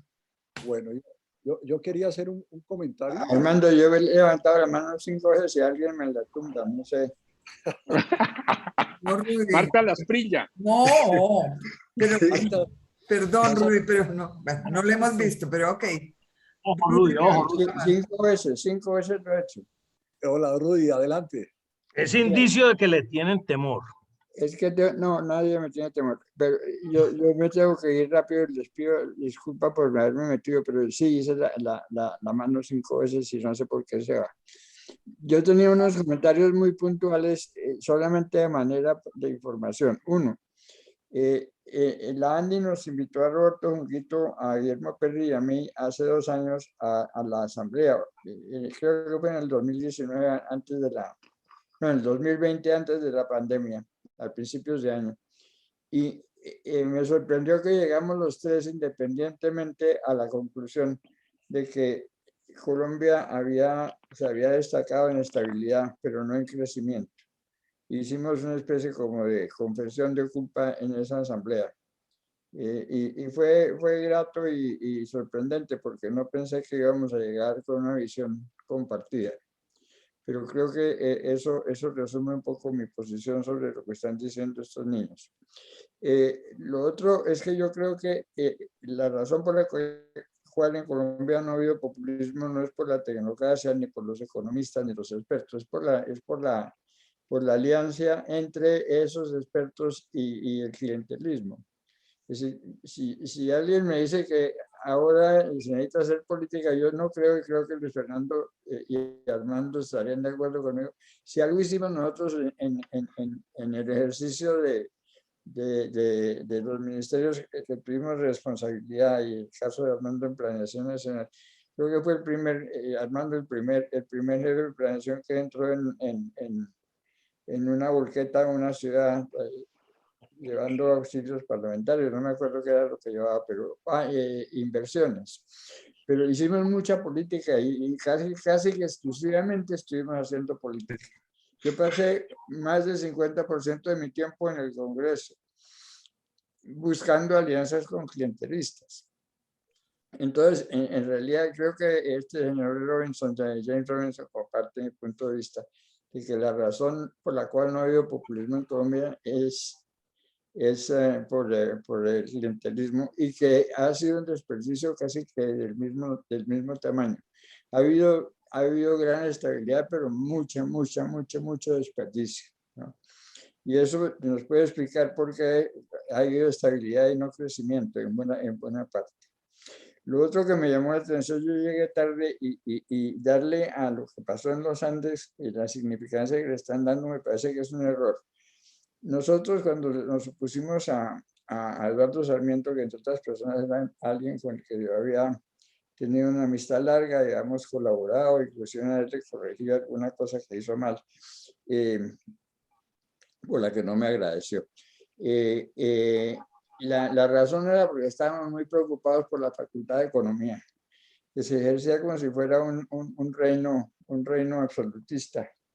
Y no dejaban entrar, por ejemplo, a personas jóvenes que estaban en el Banco de República a dar clase porque Eduardo no quería dejar que llegaran las nuevas ideas, etc. Entonces, curiosamente, el que me comunicó esa inquietud fue Ocampo, que era enemigo nuestro en esa época político. Y entonces procedimos a hacer la carta famosa que Eduardo Sarmiento resolvió volverla una posición política y se declaró víctima de persecución, etc. Pero en realidad estábamos tratando de rescatar la Facultad de Economía de las manos de un grupo de personas que creíamos que la manejaban mal. Bueno, no sé si correcta o incorrectamente. Entonces, por favor, no le den esa relevancia porque no la tuvo. Muy bien. Bueno, Rudy, muchas gracias. Adolfo Meisel. Armando, me tengo que retirar lastimosamente y por eso interrumpí. Gracias por haberme dejado hablar. Me falta una cosa, pero ya se me olvidó. No, si quieres, dila. ¿Aló? Usted que ya se fue, Armando. Ya se fue, Armando. Bueno, te toca a ti, Adolfo, adelante. Bueno, no, sobre esto que planteó Luis Fernando Mejía y ahora Rudy también, y creo que otros más, sobre estabilidad y bajo crecimiento, pues la referencia obvia que viene ahí lo de Mancur Olson, ¿no? ¿Se acuerdan que Mancur Olson dice que Bueno, los países que perdieron la Segunda Guerra Mundial, Alemania y Japón, crecen muchísimo después de la Segunda Guerra Mundial, entre otras, porque la derrota permitió que se hicieran reformas muy necesarias. Pero países triunfadores, paradójicamente, como Inglaterra, pues siguieron con la misma institucionalidad que tenían y no limpiaron las instituciones, digamos, rentistas que habían podido hacer los perdedores. Más otras cosas. Helmut Schmidt se divirtió un poco contando que parte de la razón por el aumento de la productividad alemana es que como los ingleses y rusos se llevaron tanta maquinaria, pues les tocó hacer maquinaria nueva y por tanto de última generación.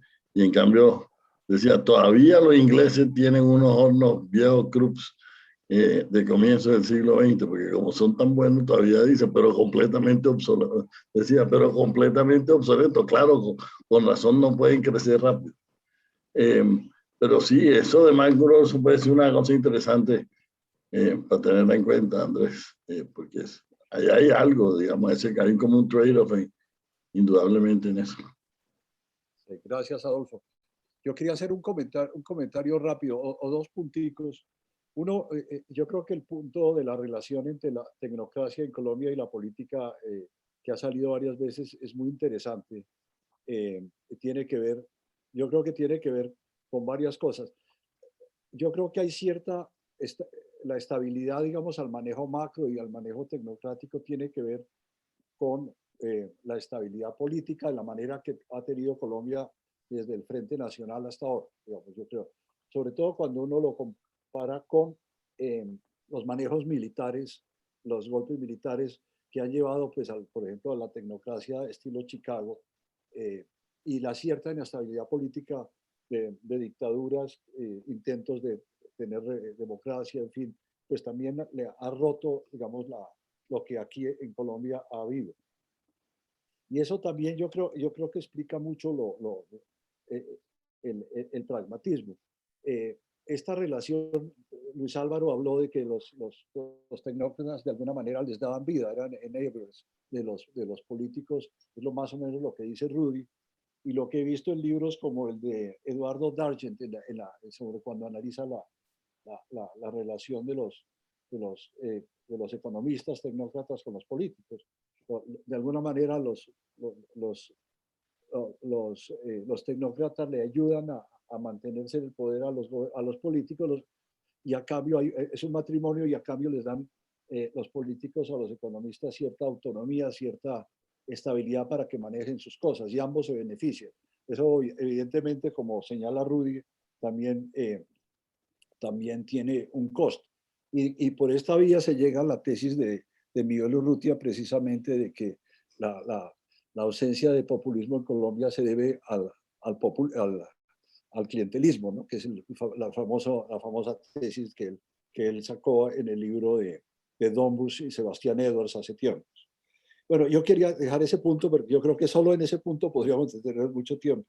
Y yo añadiría que al pragmatismo, digamos que los tecnócratas han estado en un proyecto de modernización en Colombia hace tiempos, que han sido pragmáticos, pero también, digamos, yo añadiría ahí que en general han sido reformistas. Digamos, muchas de las reformas sociales y económicas han sido intentadas o iniciadas por economistas, ¿no? Digamos, la tecnocracia de Carlos Lleras se embarcó en las cosas que él quiso hacer, de la reforma agraria y otros cambios importantes.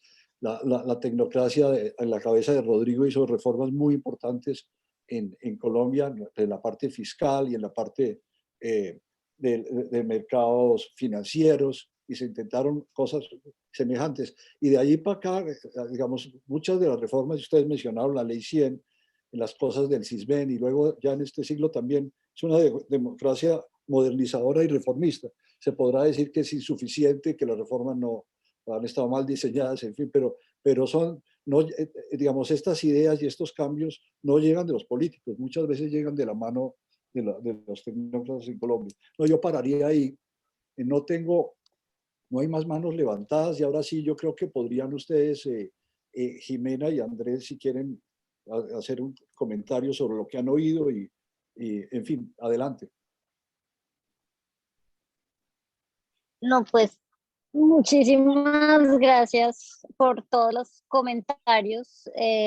Teníamos altas expectativas de esta presentación, pero creo que nos vamos con bastante más información y mucho más enriquecidos de lo que esperábamos.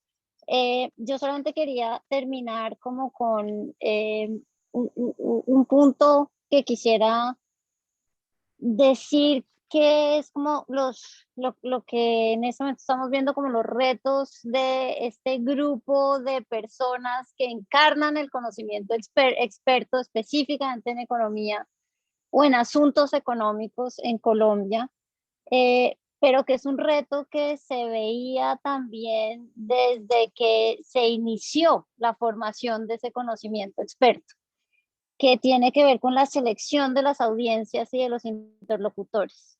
Entonces, creo que efectivamente es muy rápido decir que hay una independencia de la política, porque sin duda hay que hacer política, pero hay políticas, digamos. Entonces, en ese sentido, yo quería recuperar lo que decía Santiago sobre el espacio que los políticos, especialmente los yeras, le dieron a la tecnocracia. Eso es un poco lo que tenemos en mente cuando hablamos de la independencia y de la autonomía. Es un espacio protegido y privilegiado, un poco aislado como de todas las cosas que pasan alrededor, en ese sentido aislado. Entonces, por eso estamos haciendo esta diferencia, porque hay dos visiones que nosotros asociamos con Curry y Hirschman sobre cuál es el papel de los técnicos, del conocimiento experto en la sociedad, que creo que hemos oído durante todas estas intervenciones, que me parece muy interesante recuperar, que por un lado teníamos una visión según la cual el conocimiento experto, los técnicos, los economistas específicamente, tenían el deber de informar el debate público, pero para eso también requerían que contar con una opinión pública educada. Y ahí había para Curry como una frustración de la imposibilidad de la educación económica en Colombia, y que la educación económica se había quedado en un grupo de gente muy pequeña y no se había expandido. En ese sentido hay una preocupación por la interlocución, precisamente, y por la selección de aquellos con quienes hablamos o con quienes los técnicos hablan. Y por el otro lado estaba Hirschman, y su preocupación era que los expertos fueran, y ustedes lo han repetido varias veces, fueran facilitadores, fueran enablers, fueran estas personas capaces de recoger el debate, de traducir el debate, de interpretar el debate y las preferencias sociales, por llamarlas de alguna manera, y convertir eso en políticas públicas, y para eso se necesitaba la sofisticación del conocimiento experto. Pero también hay un pedazo de Hirschman que creo que es el pedazo que pasó menos, al menos en el siglo XX, que es la necesidad que el conocimiento experto también se enfrentara de manera directa al debate público a través de intervenciones abiertas, y no solamente, y por eso es que estamos hablando como de esta selección de audiencias. Y en ese sentido quería terminar recogiendo las ideas de María Mercedes Cuellar, que me parecen muy poderosas, que es la expansión de la voz. Y creo que ese es un fenómeno muy particular, muy poderoso, por lo menos en el siglo XXI, en el cual hemos visto que hay una competencia por la interlocución, por la voz, por la posibilidad inclusive de la traducción de esas múltiples voces que estamos oyendo. Y en ese sentido, entonces, vuelvo a creer que el reto hoy en día es cuál es la selección de los interlocutores, y volver a la noción inicial con la que iniciamos, que fue la idea de pensar en ese momento del desarrollo, hoy en día la política económica, como un asunto estratégico de capacidad de decisión.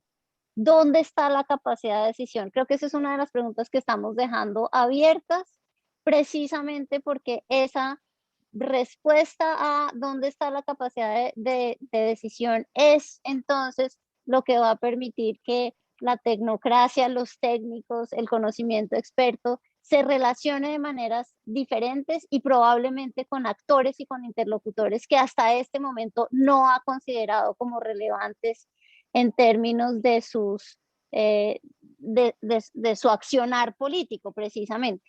Y termino sencillamente con un recordatorio de como en este momento, como decía María Mercedes Cuellar, cuando estamos hablando de dignidad humana, cuando estamos hablando de derechos, cuando ese es el discurso en el que estamos, yo ni siquiera creería que son los abogados los que están ganando, sino es la capacidad de cualquier individuo en tanto ciudadano de tener una opinión informada sobre qué se entiende por una vida digna de ser vivida. Y creo que esa es una discusión en la que todavía los técnicos no se sienten cómodos y probablemente por eso es que estamos hablando de estos retos del siglo XXI, donde las condiciones de éxito del siglo XX probablemente no sean las condiciones de éxito de los técnicos en el siglo XXI. Con eso termino yo y le paso la palabra a Andrés. De nuevo, muchísimas gracias por habernos recibido en este espacio. Hemos aprendido muchísimo y ojalá si siguen en estas discusiones nos sigan contando qué va pasando. Gracias. Bueno, yo no tengo mucho más que decir que lo que dijo Jimena. Quisiera como solamente decir que primero otra vez agradecer, como dice Jimena, todas las cosas que van a enriquecer este trabajo, que son probablemente el reto más difícil es que estamos nosotros haciendo un estudio histórico que todavía no había abordado de manera tan profunda el final del siglo XX. Entonces el reto era dar un salto y poder tratar de responder a preguntas de mucho más relevancia probablemente del debate contemporáneo y ahí hay seguramente un salto y hay mucho que reconstruir. Creo que hay una cronología, y María Mercedes Cuellar creo que puso un punto fundamental, y es que la cronología nuestra hay un antes y un después para los economistas como expertos en las políticas públicas de la Constitución del 91, y ahí hay un elemento que explorar, pero también hay un elemento que explorar, por ejemplo, en el papel que jugaron los economistas en el diseño de esa Constitución, y no solo de la Constitución, sino de las instituciones y de las reformas que vinieron después. Entonces yo creo que sin duda, obviamente, cualquier forma de intento de resumir este trabajo de un siglo entero de tecnocracia en Colombia o algo así, genera una caricatura. Entonces, sin duda, hay mucho que enriquecer. Pero quiero recoger como 3 preguntas que me parecen importantes, y más para dejarlas en este foro, que es un foro en el que yo sé que esas preguntas van a alimentar un montón de ideas y un montón de posibilidades de pensar en respuestas. La primera es volviendo sobre esa tesis que ya se menciona acá, que se le adjudica a Miguel Urrutia, y que seguramente antes había otras variaciones de esa tesis entre algunos historiadores en Colombia, que tiene que ver con la idea de que el clientelismo ha sido la válvula un poco que ha permitido no dejar explotar de alguna manera el conflicto social en Colombia, o que la democracia, digamos, termine eligiendo los populismos. Y aquí en esto aclaro muy bien que cuando hablamos de populismo en este sentido no es, como lo decía María Mercedes Cuellar, para referirnos a esos reclamos de los derechos, sino digamos al ejercicio del poder político populista que está más asociado en América Latina a las dictaduras de derecha que incluso a las izquierdas, que eso es más reciente. Entonces, la pregunta que yo creo que es muy relevante es cómo se jugó ese espacio, en qué sentido los economistas jugamos un papel, probablemente consciente o inconscientemente, en mantener ese equilibrio, en permitir ese equilibrio. Eso yo creo que es una pregunta fundamental. ¿Hasta dónde hay una culpa nuestra? Y yo creo que vale la pena que le hagamos la reflexión de permitir el equilibrio entre la existencia paradójica de una estabilidad macro y de un clientelismo profundo. Lo segundo que yo quiero retomar de las cosas que varios dijeron, entre otras recuerdo muy bien la primera intervención de Adolfo, que me parece fundamental, y es preguntarnos si en realidad en Colombia no ha habido crisis. Y yo creo que al contrario, es un país lleno de crisis sociales, de crisis profundas, de crisis violentas, los 40s, los 70s, los 80s, los 90s, no creo que podamos decir que este es un país sin crisis sociales. Este es un país de permanentes crisis sociales. Esa violencia, referencia a Adolfo, es una violencia grande. Ningún país de América Latina probablemente ha tenido una persistencia de violencia y unos episodios de violencia como los que hemos tenido nosotros a lo largo de la historia del siglo XX.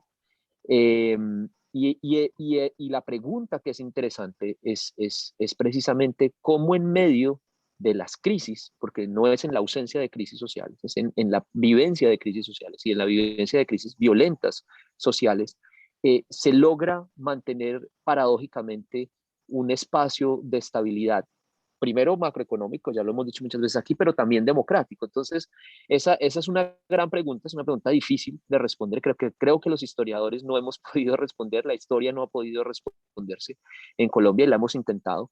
Las historias del narcotráfico tampoco, por ejemplo, nos han logrado explicar cómo subsiste eso. Y eso me lleva como al último punto que está relacionado con algo que tratamos de decir de pronto no de la manera más clara en la parte final de nuestra intervención, y era decir, este país, que es un país que yo diría que incluso desde las reformas borbónicas es un país de reformas tecnocráticas, de una cierta estabilidad, de una cierta modernidad en el diseño de sus instituciones, que convive con ese espacio que además es más grande de lo que quisiéramos aceptar. Cada que medimos, por ejemplo, la informalidad, por decir un ejemplo, siempre estamos cercanos al 50 o 60% dependiendo de cómo la midamos, pero siempre hay esa coexistencia de ese espacio de la sociedad que se establece en un equilibrio a pesar de todo, vive en un equilibrio con esa otra forma moderna de las instituciones, de la modernidad económica, de la modernidad política, y que sigue conviviendo ahí. Y yo creo que ahí otra vez los economistas debemos preguntarnos ¿por qué? ¿Cómo permitimos ese equilibrio y en qué sentido nuestra misma acción como expertos económicos y expertos sociales que hemos diseñado instituciones han permitido eso? ¿Y a qué se debe? ¿Y cómo cambiar eso? Porque fundamentalmente creo que esa es la promesa de los economistas desde el siglo XIX en Colombia. Ese deseo de inclusión, no se puede negar, ese deseo de inclusión, ese deseo de modernidad, ese deseo de extender la modernidad a todo el espacio territorial y a todo el espacio social en Colombia, que no hemos logrado. Y yo creo que esas son las grandes preguntas que nos tenemos que hacer. Y muchas gracias de verdad nuevamente por este espacio y gracias a quienes nos invitaron, Armando y Muchas gracias, Jimena, muchas gracias, Andrés. Yo creo que ha sido una sesión extraordinaria. Yo creo que todos nos quedamos con 2 o 3 comentarios engatillados, como dirían en alguna parte. Pero vamos a terminar acá. Les agradecemos muchísimo, de verdad, muy enriquecedora su charla. Quisiéramos contar con ustedes en otras sesiones porque nos parece muy interesante y enriquecedor lo que nos han dicho. Y queremos de verdad despedirlos con un aplauso de verdad muy sentido y muy agradecido. Que tengan una feliz noche, que estén muy bien. Bueno. Gracias a ustedes. Gracias.